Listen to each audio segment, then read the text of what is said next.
everybody, Sick here again to talk to you about what I bought and what I watched today. And guess where I went yet again today? Of course, Goodwill. But I picked myself up 4 VHS tapes. These were all for 25 cents a piece, but still, great deal. Let's take a look at what I got. The first time I picked up was Laurel and Hardy. First off, let me say, I absolutely love Laurel and Hardy. I've been watching a lot of them lately. I've been picking up a ton of their VHS tapes. They are extremely hilarious. It's just classic comedy all the way around. But the fact that this is their Spooktacular, which features, from what I can see here, looks like 4 shorts, but all sort of horror related. The Live Ghost, Laurel and Hardy Murder Case, Oliver the Eighth, and Dirty Work. Definitely looking forward to checking this one out, because as you guys know, horror is my all-time favorite genre of film. Absolutely love horror, and I love Laurel and Hardy, so this should be a fantastic watch. The next time I picked up is one I've been thinking about getting for a while now. I do come across this pretty frequently on VHS and even DVD for a pretty good price, but for whatever reason, I just keep passing it up. There's always other things I want to get instead, so I always put this one aside. But for 25 cents, figured, what the hell, I'll pick it up, check it out, see if it's any good, and that is Dick. I figured at the very least, it does have Kirsten Dunst, so at least I'll get some eye candy. But I do look forward to checking it out, because like I said, I have been thinking about picking this one up for a few years now. I've actually been thinking about picking it up, and for whatever reason, I just haven't. So if it's any good, I'll definitely replace it on DVD very soon, but look forward to checking it out. Then the next time I picked up was a complete blind buy. I know nothing about it, but it has a great cast lineup, so I figured I'd pick it up, and that is On Golden Pond. Has Katharine Hepburn, Henry Fonda, and James Fonda. Sounds great to me. This actually gets really good reviews online, so I'm definitely looking forward to checking this one out. And then the last tale I grabbed was Great National Parks, Yellowstone. You see there, it's a Reader's Digest documentary, and I've said this before, but I'll say it again. Reader's Digest actually has some really good documentaries. If you like stuff like National Geographic and Nova and all that stuff, I recommend picking up National Geographic documentaries. They're actually surprisingly really well done. I've been buying a lot of them lately. I've been watching a lot of them lately, and they're great. I definitely recommend them. I love all the great national parks this country has. I'm just a huge history buff, so I cannot wait to check this one out.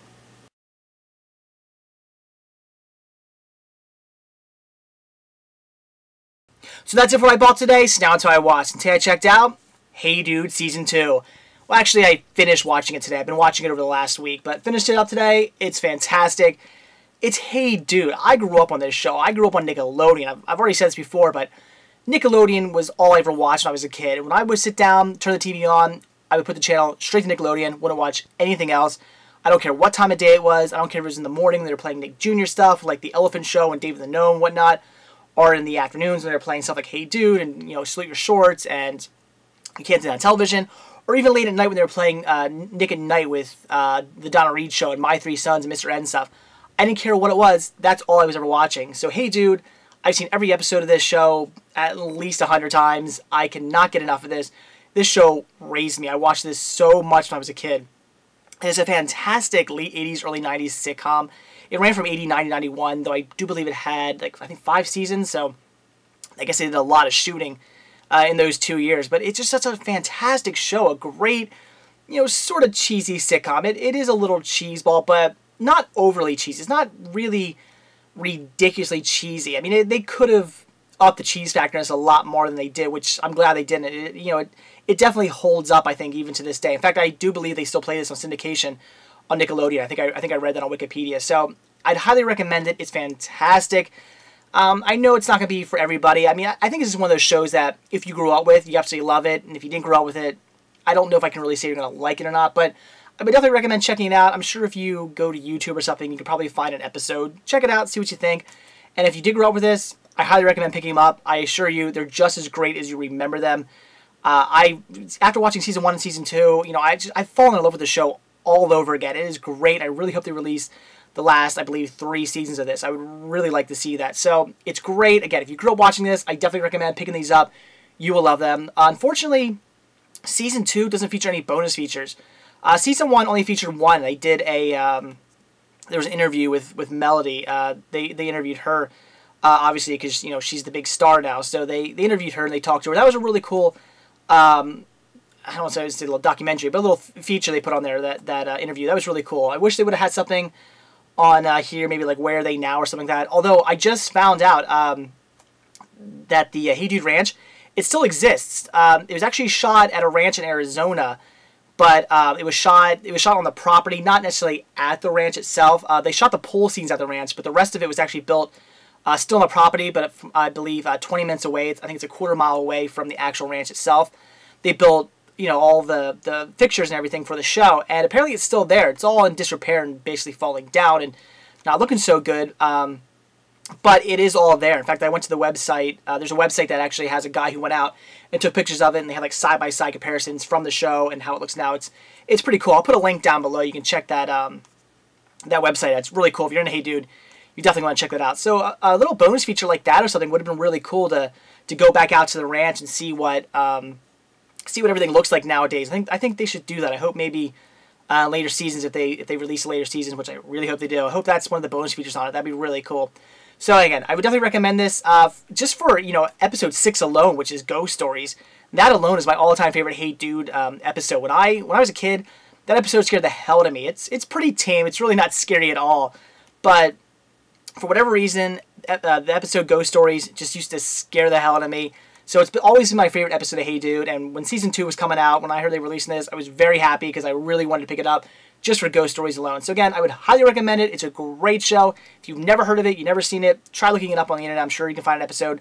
Check it out. I guarantee you will love it. And if you grew up with it, you're still going to love it. I guarantee you. Pick these up. And the last title I checked out today was Don't Go in the House, which first off, let me say, again, fantastic cover art.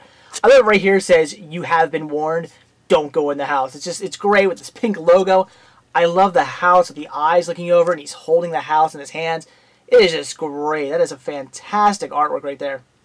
So the movie was amazing. It's from 1980, and it's great. I was not expecting this. I really went into this movie thinking, you know, it's going to be okay. It's going to be all right. But in the end, you know, it's probably just going to be mediocre. I'm probably not going to like it all that much. I was taken back. It was a great movie. It's about a guy. He works in, I'm not sure if it's a steel plant or something. They obviously melt something. I think they have huge, like huge furnaces. Again, I'm not quite sure what he does in there or what that factory does, but that's where he works, in some place with gigantic furnaces. So he's a little crazy, a little nuts. You find out he was tortured as a kid. His mom used to hold his arms over a stove and burn his arms when he was bad and stuff and trying to get the evil out of him. So his mom tortured him. So he goes home one night, finds his mom dead, and snaps. He goes kind of crazy, starts hearing voices and stuff. The next thing you know, he's building this room that's a stainless steel room. You don't know why he's building it. You're like, okay, that's sort of weird. He's, you know, tacking up, you know, stainless steel to this room, making, you know, the floor, the walls, the ceiling, everything, it's like stainless steel. So that's, you know, you're not quite sure what that's about. Turns out, he starts capturing these girls. He captures a girl at like a flower shop. He offers her a ride home. There's another girl who, her car breaks down. He offers her a ride. But every time he offers these girls rides, he says, "Oh, do you mind if we stop at my house quick? I have something to drop off. My mom's sick. You know, I just need to stop here quick, and then we'll drop you off." And the girl's like, "Yeah, sure." So he invites him in, captures him, strips him down naked, hooks him up to. There's a hook on the floor and a hook on the ceiling. You know, hooks him up like that to the ceiling and the floor. Douses them in, you know, some sort of liquid, kerosene, gas, something that's flammable. He comes in wearing a full, it's a suit you'd wear like in the place where they have big furnaces. It's like this big white suit with this big helmet, big black visor on the front. It's, you know, it's protects you from the heat and the flames and anything coming out of the furnace. So he walks in with one of these, douses them in the kerosene or whatever it is. He's got a flamethrower, ignites it, lights them on fire alive, and they burn up alive. I mean, it's kind of disturbing. I don't know. As a horror fan, as a slasher fan, it's really hard, like horrible, and I get a kick out of that stuff. But it's just, you know, I am a fan of horror movies, so to watch, you know, I'm like, yeah, he's just burning some chick alive. That's so disturbing, but awesome all at the same time. And I love the fact that he's wearing that creepy mask too, because he comes walking in the room all fast in that, you know, creepy outfit with the big visor and stuff. It's almost like a spacesuit. It looks really creepy. So it's great. So I was really taken back by that. I didn't expect it. I didn't expect him to be burning people alive in this movie. I did not expect any burning alive of people in this movie at all, and we got that. I thought that was great. So again, he snaps. He's picking up all these chicks, burning them alive. After he burns them alive, he redresses them in their outfits and puts them in chairs in this room, and he hears their voices and he talks to them, and he's definitely a bit of a nutcase. So he has one friend at his work who, is sort of a friend, more of an acquaintance, but the guy, kind of sees that he's a little nutty and wants to be his friend. So he invites him out to a disco, and he invites, there's also 2 girls coming out. The one girl, she wants to dance, and of course he, being kind of crazy and nuts, he's like, oh, I don't dance, I don't want to dance. So the girl goes out to the dance floor, she starts dancing around, starts looking at him, she's smiling and all kind of happy, and then she reaches over the table, grabs his arms, to kind of say, hey, come on out, let's go dance. And as she's doing this, there's a candle on each one of the tables. So she's holding his arms like this, grabbing him. The candle's there. All of a sudden he gets a flashback of his mom holding his arms over top of the stove. So, and this was amazing. Again, this movie just has a whole bunch of scenes that I just do not expect from this movie. All of a sudden, he lets go, takes the candle, smashes it in the girl's face, and her face just ignites. I mean, her hair goes up and her face is all just up in flames. Again, I was like, holy shit, wow, that just happened. So he darts off out of the disco. His friend goes after him. The girl's brother was there. He goes after him. The girl's brother starts beating the hell out of him. But he ends up escaping.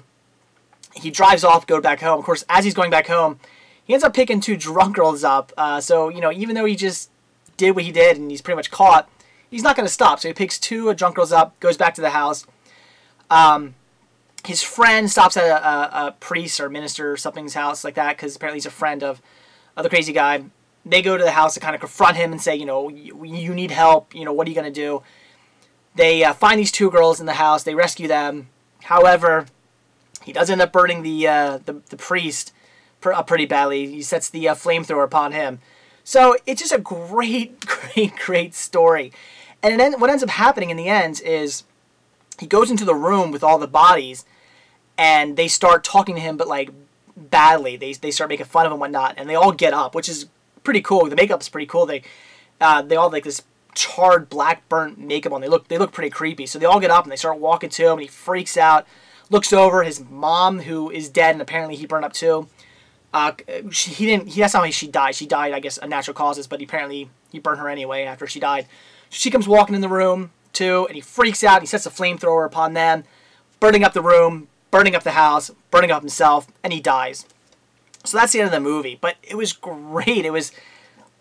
I was really taken aback by this. I did not expect this movie to be this much fun and this great, and have such a great story. I mean, I can't say it was the best movie ever. I mean, yeah, it wasn't anything overly fantastic, but it was a hell of a lot better than I expected. For a movie like this, I thought was going to kind of be, I don't know, like I said, just mediocre, like nothing all that special. Just, just a typical movie of its time, like a low-budget typical movie that's just going to be okay. But in the end, it was a great movie. And I wouldn't say it was a slasher necessarily. It wasn't necessarily a psychological thriller. It's almost sort of like Psycho meets Texas Chainsaw Massacre, but then at the same time, it's its own movie, all at the same time. So it sort of has those 2 movies kind of like the feel of those 2 movies, sort of, but it is its own movie, and I really wouldn't say it's ripping off either of those 2 movies. It just sort of has similar feels. So I would definitely recommend this movie. It does end actually after he sets fire to the girls. It kind of like fades in and out of this kid, and he's watching the news, and they're talking about him burning up in the house, and the kid's there, and the news is playing, and he's playing with his toys and stuff, and the mom's telling him to clean up. He's not listening. The mom starts screaming at him, tells him like 5 times to clean up. He doesn't listen. She walks over, smacks him, and beats the hell out of this kid. And after she's done doing that, the camera kind of pans out, and it shows the kid looking at the camera, and it plays the creepy music, basically saying that, like, the process is basically starting all over again. We just created a new serial killer. Not necessarily setting it up for a sequel, because I don't think there was a sequel to this movie, at least not that I know of. There might have been. Pretty sure there wasn't, though. But they kind of set up there could be a sequel. But I do like the fact that, even though they're not really necessarily setting it up for a sequel, just setting it up for the fact that, the chain continues. It's like, that's great. So I would definitely recommend this movie. You come across this one, pick it up. It was great. It was amazing. I definitely need to get this one on DVD now, because I just want to have it in as best picture quality as I can, because I want to watch this one again real soon. Although I will be keeping this VHS tape even if I do replace it on the DVD, because I don't believe the DVD has this fantastic artwork, which again is just great. So brilliant movie, definitely check it out if you like slashers. Not that I'm necessarily saying this is a slasher. It has a slasher sort of feel to it, but at the same time it's not your typical slasher. But it is a great movie, so if you like slashers, you like horror, this is one to see. So that's it for what I bought and what I watched today. Definitely looking forward to watching all the titles I picked up from Goodwill. Also watching Hey Dude Season 2. I absolutely love that show. I just can't recommend it enough. Definitely pick those up. Definitely check it out. You'll love it. And also, Don't Go in the House. That was amazing. I really, really liked that movie. I thought it was great. If you're into horror movies, that is one to check out. So that's it. Thanks for watching, and stay tuned to see what I bought and what I watch tomorrow. See ya.